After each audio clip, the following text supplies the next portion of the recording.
This is car journalism.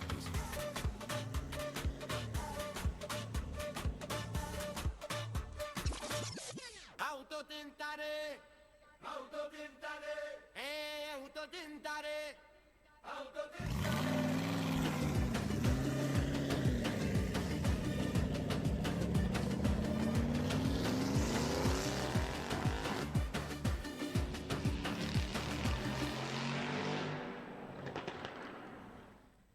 ተመልሰናል። አሁንም በድጋሚ እስኪ ምን አዲስ ነገር ይዞ መጥቷል? እሺ አሁን ዛሬ ትንሽ አዲስ ሞዴል ወጥቷል። ትንሽ ቻይና ላይ መነጋገር የሆነ አዲስ ሞዴል አለ።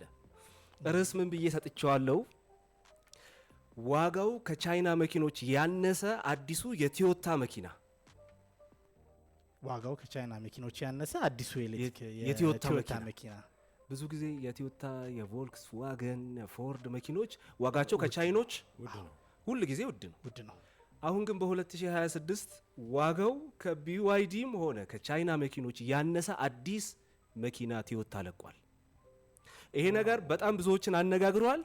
ከዋጋውም በዘለለ ደግሞ ተሽከርካሪው ላይ የተገጠሙት ቴክኖሎጂዎች አጀብ የሚያስብሉ ቢዋይዲን ራሱ ጭንቅላቱን ያስያዙ ሆነው ተገኝተዋል። እንዲያውም ቢዋይዲ እኮ በቴክኖሎጂ አይታማም ነበር፣ ተበልጧል። በጣም ይሄ ነገር በጣም ካላየው ያ ትክክል ነው። እና በፊት እንደምናውቀው የቶዮታ መኪኖች ውዶች እንደሆኑ ይታወቃሉ። ምክንያቱም የ2025 ታሪኩን መለስ ብለን ማየት ነው። ምክንያቱም 2025 ላይ የቻይና ብራንዶች ዋጋ በመቀነስ ነበር የሚታወቁ የነበረው። እዚህ ትንታኔያችን ላይም ከዚህ በፊት ትንትን አድርገነው ነበረ። ምክንያቱም የቻይና መኪኖች ዋጋ በቀነሱ ቁጥር የተሽከርካሪው ቫልዩ ሪቴንሽን ሬቱ ሪሴል ቫልዩ የወረደ ስለመጣ ከስተመሮች ኮምፕሌን ማድረግ እንደጀመሩ ፕራይስ ዋርም አስነስተዋል። የዛ ፕራይስ ዋር ዋነኛ አነቃናቂ ቢዋይዲ ነበረ በትክክል እንደምናስታውሰው። እና መጨረሻ ላይ የቻይና መንግስት ሰብስቧቸው ሁሉንም ካር ብራንድ አምራቾች ከዚህ በኋላ ዋጋ ብትቀንሱ በኪሳራ ብትሸጡ ወየውልን ሁልህንም ብሎ ያሳስባቸዋል። እና ካሳሰባቸው ወዲያ ሁሉም ካር ብራንዶች ተማምለው እንደነበረ ከዚህ ባሰማቸው ደስ ይለኝ ነበረ። ግን ታስታውሳለህ ሰርተንበታል ፕሮግራም ተማምለው ነበረ ዋጋ ቀንሰው ላለመሸጥ ተማምለው እንደነበር ከዚህ በፊት አንስተናል። ያ ነገር በመሐላ ብቻ የቀረ አይደለም። አብዛኞቹ ቁርጠኞች ነበሩ በኪሳራ ላለመሸጥ። በተለይ 2026 ላይ ፕሪመራይዜሽን ራሳቸውን የማስወደድ ስራ እየሰሩ ነበር። ምክንያቱም ዋጋ የሆነ ምርጥ እቃ የፈለገ ምርጥ እቃ ብትሰራ ፕሪመር ካላደረከው ካላስወደድከው ምንም ገንዘብ ልታገኝበት ስለማትችል ማርኬቱም እየተረባበሸ ስለመጣ የተማማሉትን እንጠብቃለን ነው። ግን ጃንዋሪ 1 ላይ ከዚህ በፊት ትንታኔ የሰጠንበት የጆይንት ቬንቸር መኪኖች እነ ቶዮታ እነ ቮልክስዋገን እነ ፎርድ እነ ቻንጋን ማዝዳ ምን አድርገው ነበር ብለናል? የዋጋ ቅናሽ ቀስቅሰዋል። የሚገርም ጃንዋሪ 1 በፈረንጆቹ ማለት ነው አዲስ ዓመታቸው። ለምን አዲሱ ዓመት ሲጀምር አዲስ ሪከርድ ማስመዝገብ ስለሚፈልጉ ጠብቀው ጃንዋሪ 1 ቀን እንደዚህ አይነት ላውንች አደረገ። በቃ ቅናሽ ሁሉም ጋር BMW ከ30 በላይ መኪኖቹ ላይ የዋጋ ቅናሽ አድርጎ ነበረ። ይሄ ሁሉንም በቃ የሆነ ቢጎተኩታቸውም ግን መሐላቸውን አላፈረሱም። እነ BYD እነ ጄሊ እነ ቼሪ መሐላቸውን አላፈረሱም። የቻይና መኪና አምራቾች ማለት ነው አላፈረሱም። ግን እየተጋጋለ የመጣው የጆይንት ቬንቸሮች ሐሳብ የ2026 ዓመተ ምህረት የጆይንት ቬንቸሮች እንደሆነ ግልጽ ነው። ምክንያቱም ውድድሩን አሁን እየቀሰቀሱ ነው። የቻይና ብራንዶች አሁንም ቢሆን እየታገሉ ነው። ለምን ተማምለዋል፣ እዛ ጋር እየታገሉ ነው። እንደ መንግስትም ደግሞ መጨመር አትችሉም ተብለዋል። ወዳችሁ መሸጥ አትችሉም የሚልም አቅጣጫ ስላላቸው እነሱን መጠበቅ ግዴታም ስለሆነባቸው የመጠበቅ ግዴታም አለባቸው። ቃላቸውን አፍነው ቁጭ ብለዋል።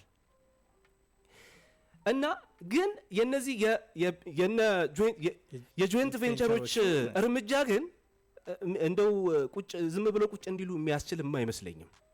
እና በይሄ የማርኬት ዋርን በተመለከተ በጣም አንድ ተረት አለ ይባላል። እና በአንድ ጫካ ውስጥ ጅቦች ነጋዴ ነበሩ አሉ።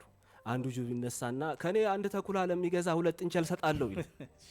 አንዱ ይነሳና እሱ ከኔ አንድ ተኩላ ለሚገዛ እኔ ደግሞ 3 እገዛለሁ እሰጣለሁ። ሶስተኛው ይነሳና እንደውም ተውት እኔ ለራሴን ብሉኝ ይሄው በነፃ ኑ ብሉኝ እስከ በነፃ ኑ ብሉኝ እስከ ማለት የደረሰ ነው የዋጋ ጦርነቱ ማለት ነው። ርዕሳችንን አረሰው። ዋጋው ከቻይና መኪኖች ያነሰው አዲሱ የቶዮታ መኪና። ይሄ መኪና ዋጋውን ልንገራቸው። ቶዮታ BZ7 ይባላል። ፕላቲኒየም 7 የሚባል ስያሜ የተሰጠው ነው። 7 የተባለው 700 ኪሎ ሜትር ስለሚሄድ ነው። 3 ትሪም ሌብሎች አሉት። የመጀመሪያው ትሪም ሌብል 156800 ዩዋን ዋጋ የወጣለት ሲሆን ሁለተኛው ትሪም ሌብል ደግሞ 179800 ዩዋን ዋጋ ወጥቶለታል። ሶስተኛው ትሪም ሌብል 194800 ዩዋን ዋጋ ወጥቶለታል። ይሄንን ከቢዋይዲ ሲል ጋር ብናነጻጽረው BYD ሲል 175000 ዩዋን ነው የሚሸጠው። በመሃላቸው ወደ 18000 ዩዋን ልዩነት አለ። ሁለተኛው ትሪም ሌብል የBYD ሲል 200,000 ዩዋን ነው የሚሸጠው። ወደ 20,000 ልዩነት አለ። ሶስተኛው ትሪም ሌብል 239,000 ዩዋን ነው የሚሸጠው። ወደ 44,000 የዋጋ ልዩነት አለ። በጣም ሰፊ ነው የዋጋ ልዩነቱ። አንድ መኪና የሚገዛው ይሄ ሎ ስፒዶቹን ሎ ስፒድ 3 ይገዛል። ለምሳሌ ቻንጋን ሎሚን 1 ይገዛል በዚህ ሰዓት ማለት ነው። ስለዚህ ይሄን መመረጥ ትችላለህ ማለት ነው። ደግሞ እሱ አይደለም በጣም የሚገርም ነገር እሱ አይደለም ትልቁ ጭቅጭቅ ያስነሳው ጉዳይ። ይሄ ፕላቲኒየም 7 የተባለው BZ7 ተሽከርካሪ የቶዮታ በውስጡ የያዘው ቴክኖሎጂ አስደናቂ ቴክኖሎጂ ጭራሽ BYD ፕሪሚየም ብራንዶቹ ላይ እነ ዴንዛሌ እና ያንግዋንግ ላይ የገጠማቸውን ቴክኖሎጂዎች ቶዮታ በ179800 ዩዋን ለሽያጭ አቅርቦታል።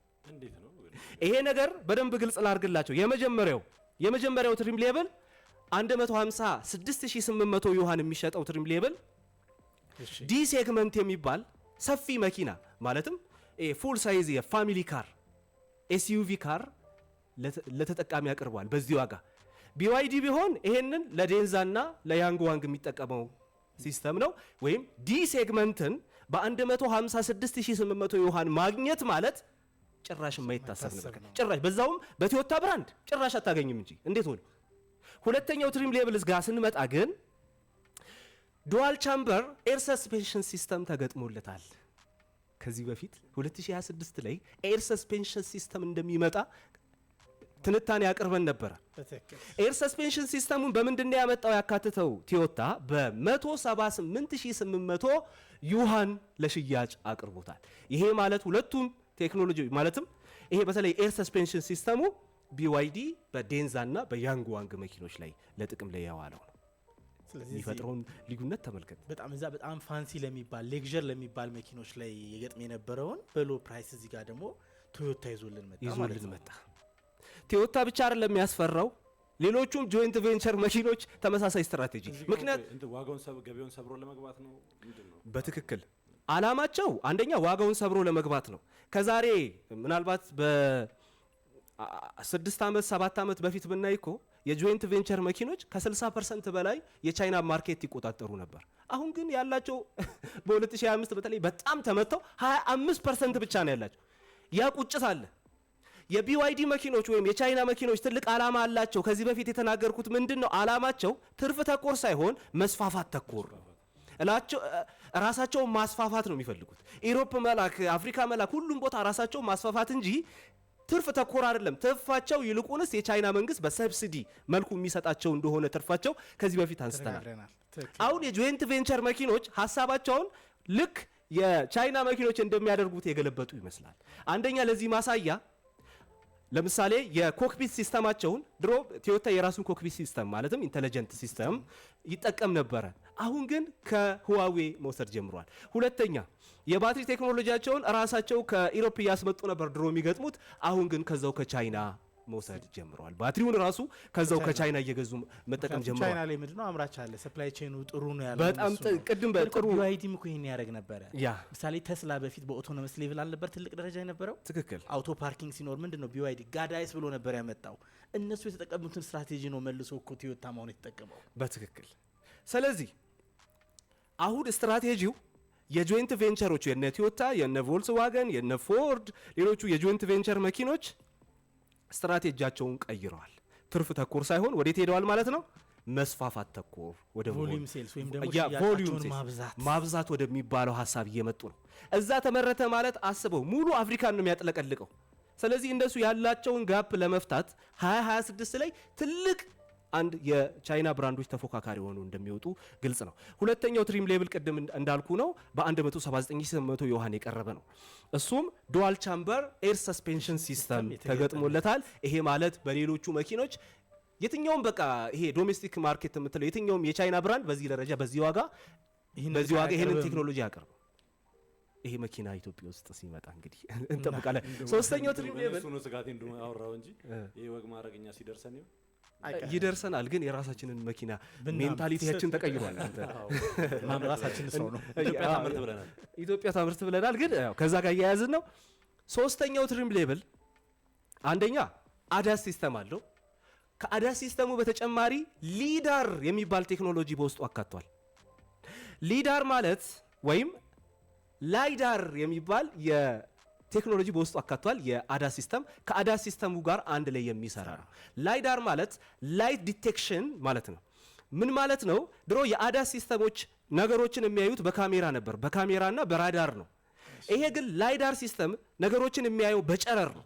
የብርሃን ሞገዶችን ይለቃል። ለምሳሌ በብርሃን ፈንጥቀህ የምትለካበት ሜትር መለኪያ ልቻ ላይክ ልክ እንደዛ በብርሃን ሞገዶች ርቀትን እስከ ሚሊሜትር ድረስ መለካት የሚያስችል ቴክኖሎጂ በውስጡ ተገጥሟል።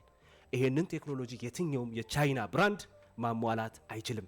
በዚህ ዋጋ በ194800 ዩዋን ይሄንን ቴክኖሎጂ መኪናው ላይ የገጠመ የቻይና ብራንድ አንድ አታመጣልኝ የለም። አይ እርግጠኛ ነኝ የሚቀጥለው ፕሮግራማችን አርብ ቀን ስንመለስ የሽያጭ ሪከርዶችን ሰባብሮ ፕላቲኒየም 7 ማለትም BZ 7 የተባለው የቶዮታ መኪና ሪከርዶችን ሰባብሮ ባናየው እንግዲህ ውርድ ከራሴ አይደለም። አይ ሙሉ አይቀርማ። ምን አለ መሰለ ጥሩ ፊቸር ሰጠ ዋጋ ቀንሰለት ከመጣ ሽያጩ የማያድግበት ምክንያት የለም። በትክክል። ስለዚህ እዚህ ጋር ግን የአዳስ ሲስተም እና የሊዳር ልዩነትና አዳስ ሲስተም ሊሳሳት ይችላል። ለምሳሌ መኪና ከጎኑ ካለ መኪናውን እንደ ጥላ ሊያስበው ይችላል። ሊዳር ስፔሊንግ በጣም እንትኑ ፕሮናንሴሽን ላይዳር የሚባለው ደግሞ ምንድነው? 3D ነገሮችን መለካት ይችላል። በጨረር ስለሆነ ከጎኑ ያለውን መኪና 3Dውን ነው የሚያውቀው። ዲቴክት አድርጎ እሱን አናላይዝ ይደረጋል ነው 3D ሆነው ላይ ይነግርሃል ነው። አዳስ ሲስተሙ ምንድነው የሚያውቀው? 2Dውን ነው የሚያውቀው። ማለትም ሊሳሳት እንደ ጥላ ሊያስበው ይችላል። ስለዚህ ይህንን ቴክኖሎጂ በደንብ የሚቀጥለው ደግሞ ሳምንት አሁን የወጣውና ያሳየናቸው የሚቀጥለው የተብራራ ነገር እናመጣለን።